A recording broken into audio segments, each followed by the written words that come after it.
Bonjour à tous, parlons de la Bible, et puisque la Bible du début jusqu'à la fin ne parle que de Jésus-Christ, parlons de Jésus-Christ. Alors, on a essayé de resituer les fêtes, de bien comprendre à quoi servaient les fêtes, et surtout comprendre notre marche avec Dieu, le rapport entre notre marche avec Dieu et les fêtes.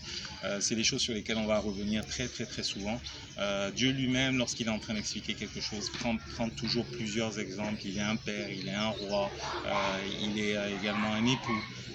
Donc en fait, je peux vous l'expliquer d'une façon et après essayer de vous l'expliquer encore d'une autre façon pour que vous essayiez de comprendre. C'est exactement ce que Dieu est en train de faire avec nous. Donc on était en train de dire dans la vidéo précédente que on se retrouvait avec Abraham qui avait 318 soldats. J'ai eu une remarque de mon frère qui était en train de me dire qu'en fait ils étaient peut-être à 1000 plutôt que 2000, ce qui est une objection tout à fait valable. Mais le fait est que lorsque vous prenez les 1000 et que vous êtes en train de doubler la population tous les 20 ans ou tous les 25 ans, vous vous retrouvez quand même très proche des 6 à 10 millions dont j'étais en train de parler initialement, 6 à 10 millions de personnes, et que par la suite, si vous ajoutez tout le monde, ça fait beaucoup de personnes qui sont sorties le jour de la Pâque. Donc toutes ces personnes-là avaient une histoire, toutes ces personnes-là ne connaissaient pas Dieu, elles savaient qu'il y avait un Dieu, mais elles étaient en train de se dire qu'il y avait un Dieu parmi d'autres. Alors ce que Dieu est en train de dire, ce que Yahweh est en train de dire, c'est « Je suis le seul Dieu, il n'y en a pas d'autre ». Donc il est nécessaire que les gens aillent en cours, il est nécessaire que les gens apprennent. On ne peut pas passer toute une vie en Égypte et puis penser que les lois qui s'appliquent en Égypte sont exactement les mêmes lois qui régissent le royaume de Dieu. Il y a une très grosse différence, et en fait ce que la Pentecôte est chargée de faire, c'est justement de faire en sorte que nous puissions apprendre ces lois. Mais comment apprendre les lois? Est-ce que nous faisons tout simplement une liste de toutes les lois et puis on fait, à la fin, on essaie de faire l'inventaire des lois que nous avons violées? Par exemple, je ne devais pas mentir, je ne devais pas voler, je ne devais pas... Ah, malheureusement aujourd'hui, j'ai déjà menti, malheureusement aujourd'hui, j'ai eu de la convoitise, malheureusement aujourd'hui, je me suis mis en colère. C'est un bon départ, mais ça ne vous mènera nulle part. Après, ça va justifier la raison pour laquelle vous vous sentez condamné et vous sentez que finalement Dieu ne vous écoute pas, parce que il vous est impossible de faire toutes ces choses. Il vous est absolument impossible de faire toutes ces choses. Donc c'est pour cette raison que il vous faut apprendre les lois, d'accord? Mais comment apprendre les lois? C'est justement ce que je voulais vous montrer, juste une petite illustration. Cherchez Jésus-Christ à l'intérieur des lois. L'objectif, alors je vous laisse lire dans 2 Corinthiens, le chapitre 3 de 15 à 18. L'objectif n'est pas tellement que vous soyez parfait dans l'application des lois. Vous n'y arriverez jamais, vous serez jamais parfait. Et si vous y arriviez, ça veut tout simplement dire que Jésus-Christ n'avait pas besoin de venir déjà depuis le départ. Or justement, il avait besoin de venir. La raison pour laquelle il avait besoin de venir, c'est parce que nous ne pouvions pas y arriver par nos propres efforts. Okay. Donc il fallait arriver à trouver autre chose pour que ces lois puissent être appliquées. Donc Dieu a opté pour la transplantation cardiaque. Plutôt que vous fassiez vos efforts, il est en train de se dire « je vais changer leur cœur ». Donc on se retrouve Exode 19, le verset 8, où le peuple est en train de se dire « nous ferons tout ce que l'Éternel a dit ». Dans Exode 19, verset 8, ils n'ont absolument aucun doute, nous ferons tout ce que l'Éternel a dit. Et après, une fois que ces lois ont été violées de toutes les façons possibles et imaginables, Dieu est en train de dire, dans Jérémie 31, le verset 32, on peut commencer au verset 31. « Voici les jours viennent, dit l'Éternel, où je ferai avec la maison d'Israël et la maison de Juda une alliance nouvelle. Non comme l'alliance que je traitais avec leur père, le jour où je les saisis par la main et pour les faire sortir du pays d'Égypte, l'alliance qu'ils ont violée, quoique je fusse leur maître, dit l'Éternel.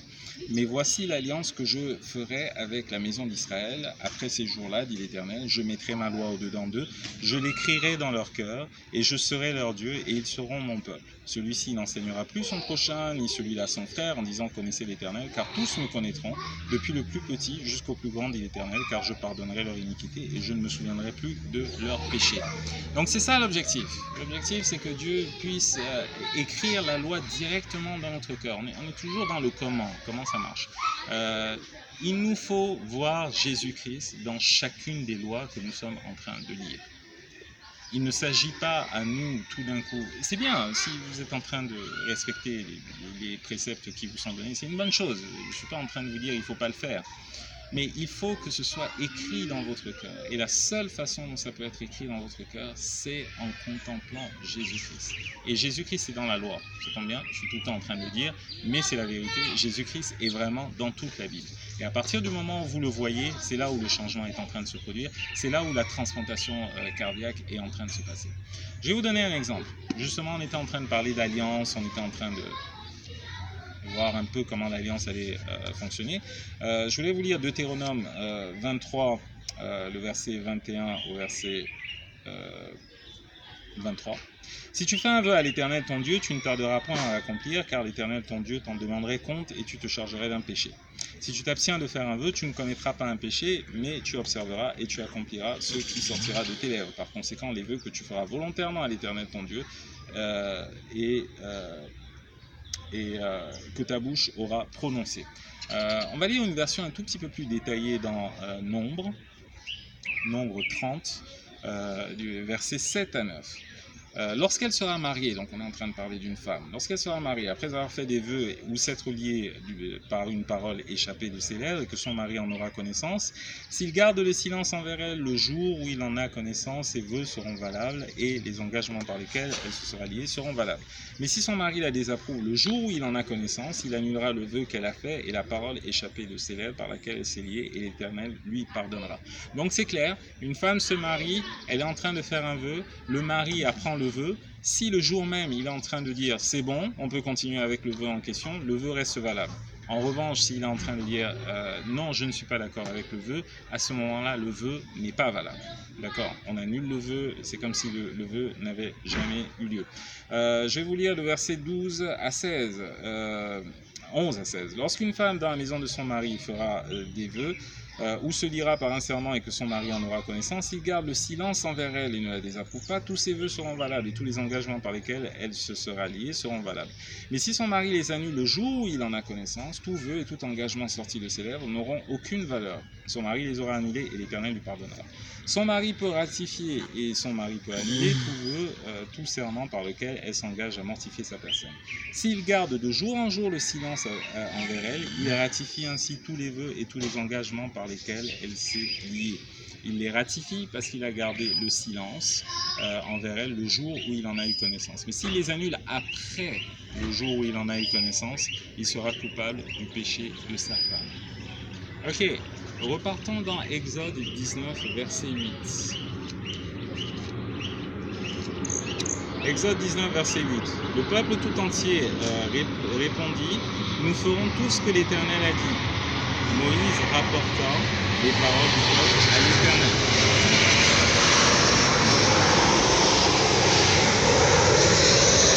On a laissé passer l'avion, c'est l'aéroport.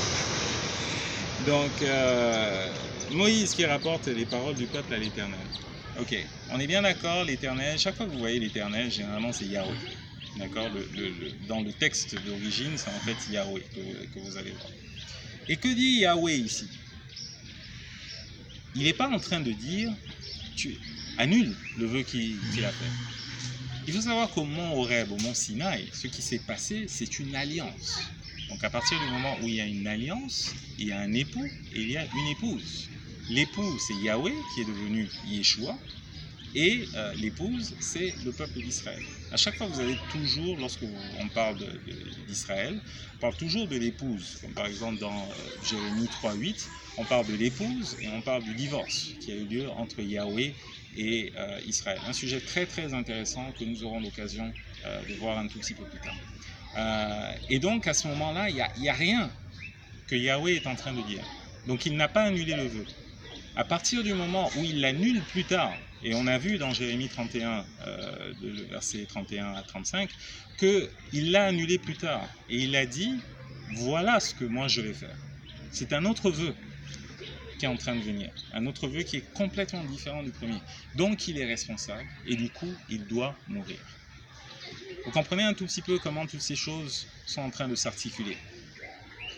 Donc la mort de Jésus-Christ est quasiment dans toutes les pages de la Bible. Elle est prédite dans toutes les pages de la Bible. Et la chose que nous devons voir lorsque nous étudions cette loi, ce n'est pas tant que nous devons faire telle ou telle chose, mais que Jésus-Christ s'engage à faire ces choses à l'intérieur de notre cœur.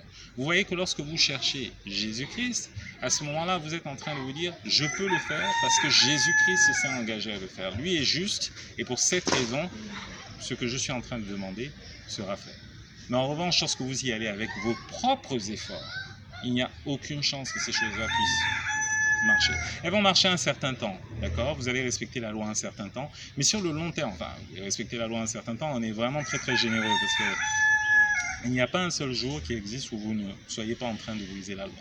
Donc vous voyez un tout petit peu comment ça s'articule.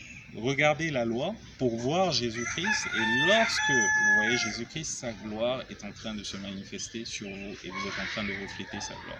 Et voilà comment on est en train de procéder. On a une loi ici qui a l'air complètement anodine, qui a l'air complètement loin de tout, mais qui en fait est en train de voir comment Jésus-Christ va se manifester. Et ça, c'est la transformation cardiaque qui est en train de se faire.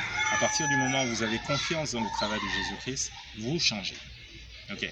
Donc voilà un tout petit peu le rôle de la Pentecôte, le rôle de toutes ces lois. Et lorsque nous étudierons les lois, c'est la façon dont nous allons procéder. Donc ne vous inquiétez pas tant avec « je ne suis pas parfait, voilà ce qui me manque et tout le reste ». Ce qui vous manque, si vous n'êtes pas parfait, ce qui manque à vos frères et à vos sœurs autour de vous, s'ils ne sont pas parfaits, c'est une meilleure contemplation de Jésus-Christ, c'est une meilleure appréciation du travail qu'il a fait.